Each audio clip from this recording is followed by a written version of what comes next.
I don't think it's against human nature to expect things to get better, even if they are currently not good, right? Like a relationship that's going through hard times, or after every bite you take of a Burger King Whopper.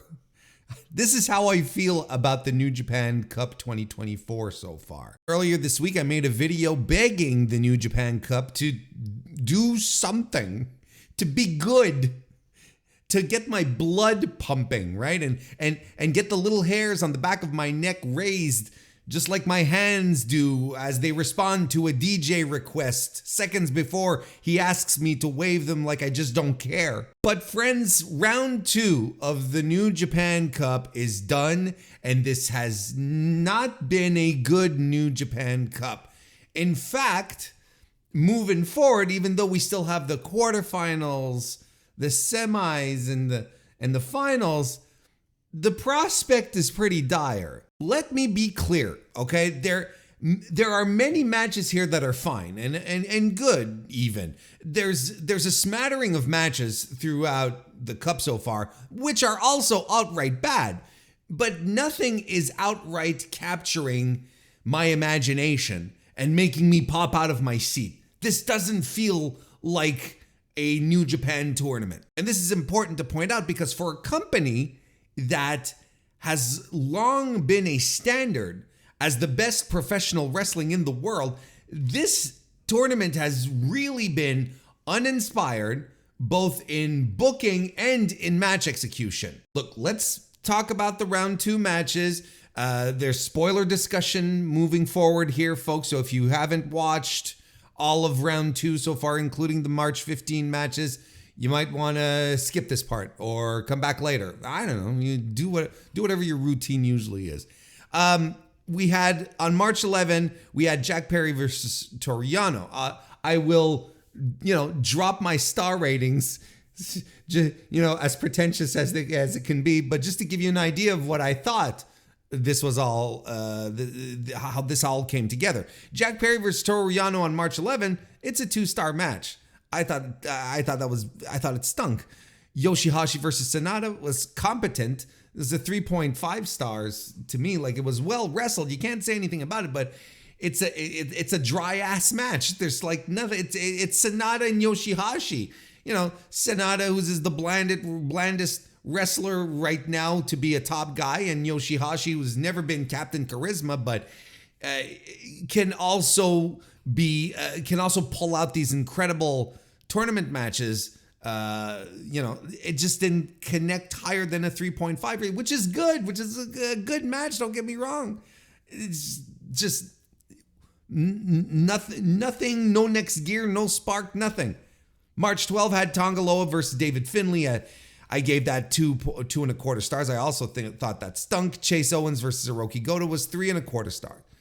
Again, pretty good, and this was the main event. It's like nothing feels special here. March 13, we had Evil versus Hikuleo at 2.25 stars for me, as you probably could have expected off of me just reading off those names. And Shingo versus Gabe Kidd, Shingo Takagi versus Gabe Kidd at 3.75 stars. We were so close to a great match. It's a very, very good match, don't get me wrong.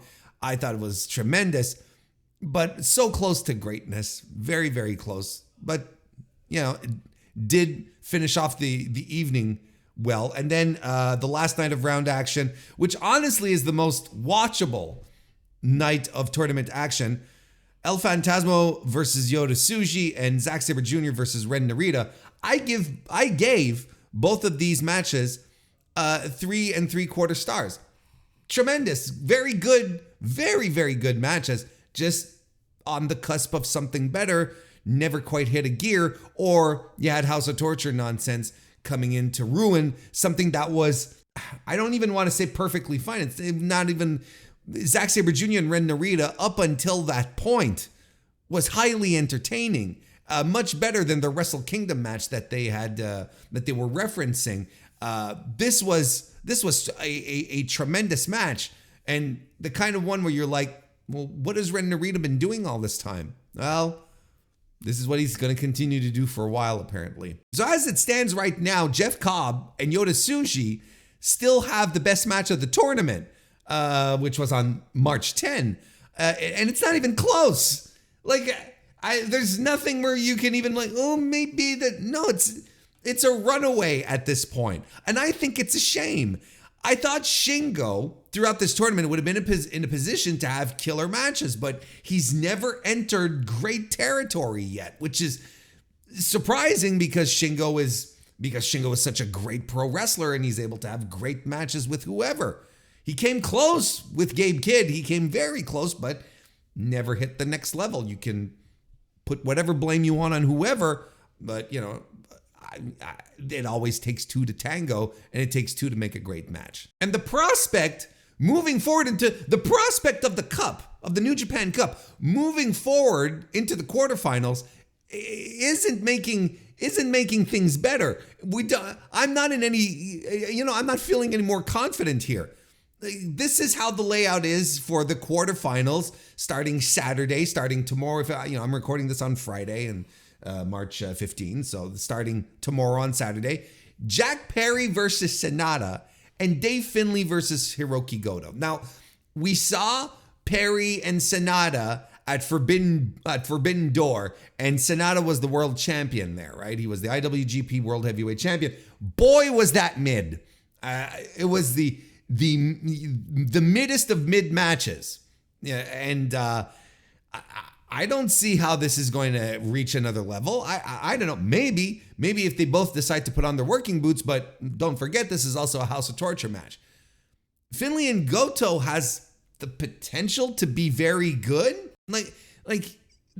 You love yourself some Hiroki Goto, but this isn't 2014, 2015 Hiroki Goto anymore, right? And Dave Finlay is who he is at the same time. He hasn't had this great match that defines him. He doesn't elevate people that he works with. He's Dave Finlay. So this is where we're at. So I think this has the potential to be very good. Great, I don't think so. I don't see much promise in getting some great matches out of the next set out of the first set of quarterfinal matches.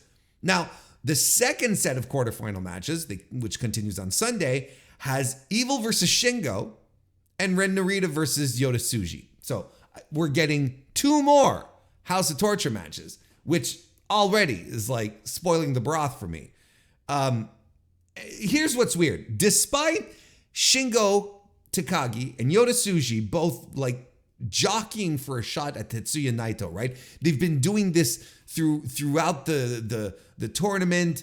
Shingo, Naito, and Tsuji, once they start sharing the same space, they all start pointing at the belt. Tsuji had straight out called out Naito. He says, "I'm coming for your title." That he straight out did that. Now Shingo's in the mix and he's going, "Well, you got to go through me first, son," kind of thing.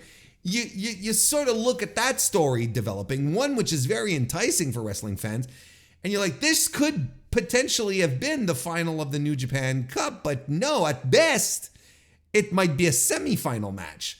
But we have to get through House of Torture nonsense. We have to get through Shingo has to get through Evil, and there was a fine, top-notch possibility that Evil is going over. There's a tremendous possibility of that happening. And Yota Tsuji, look, I'm not putting any stock anymore in the young guys coming out looking great and strong. Look, Narita's in here, so there's going to be one of the two. But Yota Tsuji's a crowd favorite. He's a critical darling, so to speak. People love Yota Tsuji. I don't expect them to move forward because I feel like this tournament has been booked in a way to annoy people, piss people off more than anything else. Did Geto take a pay cut and now he's pissed off? I have no idea what's going on. When I look at what's left, there's nothing that makes me excited for this year's cup. Nothing outside of Shingo and Tsuji, which has a chance to not even happen, and has the potential to be great, but has the potential to not actually happen. There are no wrestlers in this tournament right now that is giving me the idea, well, at least we're going to get something great out of this. Like Zack Sabre Jr. is out of the tournament. There's no one left. There's no one left. And the prospect of 3 House of Torture matches in the quarterfinals is breaking my brain. I can't deal with them. I don't like House of Torture. I don't like it. House of Torture shenanigans have impeded on my enjoyment of a match because I expect them, the shenanigans, I expect them to happen. So I know it's practically pointless to invest myself in the match knowing what's to come, where everything, all the story that was being built throughout the match just is going to be turned on its head. Now, Chris Charlton, New Japan's Chris Charlton, popped up on X, formerly Twitter, to bamboozle us into thinking that House of Torture is good, actually. Here's his tweet. Let me read it out for you. It's interesting. A lot of core Western fans tend to forget that every AJ Styles Bullet Club match had buckets of interference. It was the sensational stuff in between that was enough to make him a fan favorite in New Japan. House of Torture is such a hated force because they are of such a high level of ability, shown just enough as tonight and then snatched away. He's talking about the Ren Narita match specifically.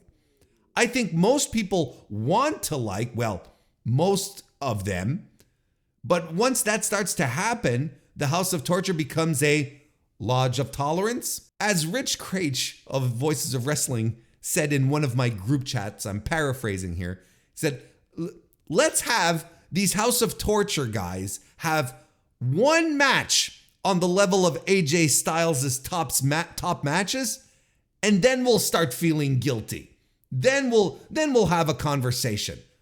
I don't care about being told that, no, this is actually good because. I also understand that New Japan doesn't have to book to Western affinities like mine. That's fine. They're in an entirely other market. I'm an intruder to a degree.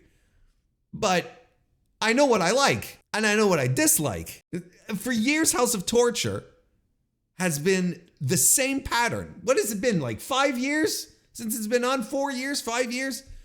It's the same pattern of interference and shenanigans, and it just doesn't change. Like I said, I watch a match and I wait and expect the interference to happen, just like watching a Bloodline Roman Reigns match. You know it's coming, and that's ultimately all you wait for. And most of the time, it just ruins a good thing you have going. So those were my few thoughts on where we're at with the New Japan Cup and this House of Torture stuff. Like, there's a lot of stuff going on right now in New Japan. Just wanted to let those out there. Thank you very much for listening. Leave a like. Subscribe if it's your first time here. We're doing more and more of these little video things. Thank you very much for watching, and I'll see you next time.